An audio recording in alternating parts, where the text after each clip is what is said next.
នេះជាសកម្មភាពនៅសៀមរាបថ្ងៃទី1អ្នកទាំងអស់គ្នាដូចបទចម្រៀងខេមរៈសេរីមុនចឹងឯងនៅសៀមរាបគូថាសបាយខ្លាំងមនុស្សច្រើនខ្លាំងមែនទែនខាន់គឺមានតាំងពីភ្ញៀវជាតិអន្តរជាតិមកពីគ្រប់ទិសទីតែម្ដងចឹងចង់ដឹងថានៅសៀមរាបគេសបាយបែបណាតោះមកទស្សនាថ្ងៃទី1ជាមួយខ្ញុំនាំអ្នកទាំងអស់គ្នាទៅមើលគ្រាន់តែខ្ញុំចេញពីផ្ទះមិនទាន់ផុតកម្មចដើអ្នកទាំងអស់គ្នាគឺថាសើមភ្លាមតែម្ដងគឺថាចេញទៅគឺដឹងតែសើមបើសិនជាអ្នកទាំងអស់គ្នាអត់ចង់លេងសង្ក្រានអត់ចង់លេងបាញ់ទឹកអីទេគឺថាមិនបាច់ចេញក្រៅទេខ្ញុំ recommend ឲ្យនៅផ្ទះទៅប៉ុន្តែបើអ្នកទាំងអស់គ្នាចេញក្រៅទៅបីអ្នកទាំងអស់គ្នាអត់លេងក៏គេបាញ់ទៅជោគដែលដោយសារបាញ់ទៅគឺថាប៉ះសើមប៉ះអីគ្រប់គ្នាអញ្ចឹងអ្នកទាំងអស់គ្នាគ្រាន់តែមកដល់ភ្លាមគឺខ្ញុំដើរមករោទិញប្រដាប់ដាក់ទូរស័ព្ទកុំអោយសើមអញ្ចឹងហើយនឹងកំភ្លើងខ្ញុំបាញ់កំភ្លើងទូចអញ្ចឹងទេអ្នកទាំងអស់គ្នាខ្ញុំខ្ជិលកាន់តែធំធ្ងន់អញ្ចឹងអ្នកទាំងអស់គ្នាហើយឥឡូវគឺខ្ញុំកំពុងតែដើរតាមផ្លូវដើម្បីទៅតំបន់ Pop Street ឲ្យអ្នកទាំងអស់គ្នាគ្រាន់តែនៅតាមផ្លូវដើរទៅស្ទះខ្លាំងមែនទែនមានឡានមានអីច្រើនអញ្ចឹងប៉ុន្តែនៅតាមផ្លូវគឺគេលេងបាញ់ទឹកហើយផ្សេងជាងគេគឺឃើញបងអ្នកហាត់សាច់ដុំគេបង្ហាញសាច់បង្ហាញអីគេពេលចូលឆ្នាំអញ្ចឹងទៅហើយនេះ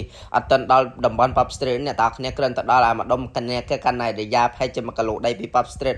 គឺថាណែនតាំងពីនឹងទៅបដ ாய் អ្នកទាំងអស់គ្នាហើយដើរតាមផ្លូវគឺថាចូលអញ្ចឹងបដ ாய் ដូចខ្ញុំនិយាយអញ្ចឹងបើសិនជាអ្នកទាំងអស់គ្នាអត់ចង់សើមគឺដើរផ្លូវនឹងអត់បានទេគឺចូលមកក៏ដឹងតែសើមតែសម្រាប់ពួកខ្ញុំគឺថាសប្បាយអខ្លាំងមែនទែនអ្នកទាំងអស់គ្នាដោយសារយើងបានមកលេងទឹកដោយសារមានតែ3ថ្ងៃក្នុងរយៈពេល1ឆ្នាំអញ្ចឹងអ្នកទាំងអស់គ្នាហើយនេះជាទស្សនវិជ្ជានៅខាងលើនៅពីមុខ Pop Street តែម្ដងអត់ទាន់ចូល Pop Street ទេណាគឺថាណែនខ្លាំងខ្លាំងមែនទែនសិតតែមនុស្សហើយខ្ញុំមកដល់កន្លែងដែលខ្ញុំបានឈរអ្នកទាំងអស់គ្នាដោយសារខ្ញុំរកកន្លែងណាដែលរាំងខ្ពស់ដើម្បីឈរមើលគេមើលឯងអញ្ចឹងហើយនឹងរួមលេងប៉ាក់ម្សៅលេងអីអញ្ចឹងទៅអ្នកទាំងអស់គ្នាហើយឈររកក៏មានឃើញ fan អីច្រើនខ្លាំងមែនទែនដែលគាត់ឃើញខ្ញុំហើយគាត់នៅមើលស្គាល់ទៀតទាំងតែគេប៉ាក់ម្សៅឡើងមុខមើលខ្លួនឯងលេងយល់ហើយអ្នកទាំងអស់គ្នាបើថាមនុស្សច្រើនខ្លាំងមែនទែនឡើងប៉ុន្តែវាអត់របៀបណែនសរុបគ្នាអ្នកទាំងអស់គ្នារបៀបលក្ខណៈមនុស្សគេឈរលេងបាញ់ទឹកបាញ់អីជុំគ្នាអីអញ្ចឹងគឺថាយើងលេងទាំងមានការប្រុងប្រយ័ត្នហើយមើលឃើញពួកអាកាំងស្អាតខ្លាំងមែនទែនអ្នកទាំងអស់គ្នាហើយកន្លែងខ្ញុំអង្គុយគឺរាំងខ្ពស់អញ្ចឹងខ្ញុំត្រូវអង្គុយរៀនប៉ាក់ម្សៅគេណាដើរកាត់ខ្ញុំប៉ាតអញ្ចឹងហើយខ្ញុំចេះម្សៅតិចអញ្ចឹងអត់នេះចេះខ្លាំងខ្លាចគេឆ្លក់ដែរអ្នកទាំងអស់គ្នាអញ្ចឹងយើងលេងរបៀបលក្ខណៈមកសំរុំអញ្ចឹងណា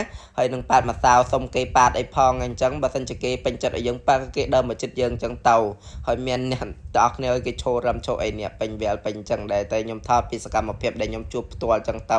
ហើយខ្ញុំគឺអង្គុយប៉ាតម្សៅធម្មតាចឹងឯងអ្នកទាំងអស់គ្នាសំខាន់ដែរខ្លីប៉ាតគេឡើងចង់ធ្លាក់ខ្លួនឯងពីលើតុអ្នកទាំងអស់គ្នាឲ្យដោយសារតែយើងប៉ាតគេនៅឆ្ងាយហើយឃើញគេស្អាតចង់ប៉ាតគេអញ្ចឹងវីដេអូយើងថ្ងៃទី1គឺមានតែប៉ុណ្្នឹងឯងអ្នកទាំងអស់គ្នាសង្ឃឹមតែអ្នកទាំងអស់គ្នាជួបតែសេចក្តីសុខសេចក្តីចម្រើនដើរលេងឲ្យបានសប្បាយជួបជុំគ្រួសារទាំងអស់គ្នាហើយកុំភ្លេចការពារសុវត្ថិភាពខ្លួនឯងនិងគ្រួសារផងដើរលេងមែនតែកុំអោយសប្បាយខ្លាចចតុអ្នកទាំងអស់គ្នាព្យាយាមការពារខ្លួនឯងហើយការពារលក្ខណៈថាប្រយ័ត្នប្រយែងអីអញ្ចឹងអ្នកទាំងអស់គ្នាកុំអោយលក្ខណៈថាលេងអុយជ្រុលពេកអីអញ្ចឹងហើយកុំទៅកលៀតណាដែលថាមនុស្សច្រើនកក់កុញខ្លាំងពេកដោយសារវាពិបាកក្នុងការដើរចេញអីអញ្ចឹងហើយថ្ងៃនេះគឺមាន concert ប្រាប់សវត្ថនៅមុខនឹងទៀតអញ្ចឹងអ្នកទាំងអស់គ្នាមនុស្សច្រើនខ្លាំងមែនទែន